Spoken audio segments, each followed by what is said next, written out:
stores to some 300. We started tracking the news from China early on, and what concerned me as an emergency department director and physician was that the asymptomatic phase of the viral infection rendered our infection control protocols ineffective. Drastic measures to halt the spread of that deadly virus. Wuhan, China, ground zero for the outbreak, now under lockdown. The city of 11 million now halting all public transportation and outbound flights. What do we have? 2 med-surg, 3 tele, and actually 1 ICU and 1 CCU. So which is the COVID floor? The CCU? We have the CCU bed. When China locked Wuhan down, I started preparing the 5 emergency departments I manage for the worst. I was responsible for preparing over 400 doctors, nurses, and physician assistants for what would be the greatest challenge of our lives.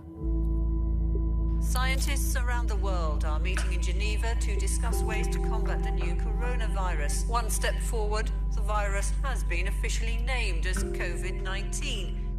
It doesn't stigmatize people or places. The chief of the World Health Organization said there is still a chance of containing it if enough resources are devoted to the fight. A virus can have more powerful consequences than any terrorist action. When we learned that this was a new coronavirus, we started having almost daily staff meetings among hospital administrators, physicians, and nurses in order to plan for the coming pandemic. In the emergency department, we adopted a strategy of masking 24/7 in the clinical areas almost from the beginning. For EMS arrivals, we've been concerned that there's some doctors who want to wear PAPRs and some doctors who want to wear masks, and we need to get some consistency. So the problem is that you can't hear very well in the PAPRs. So do we want to say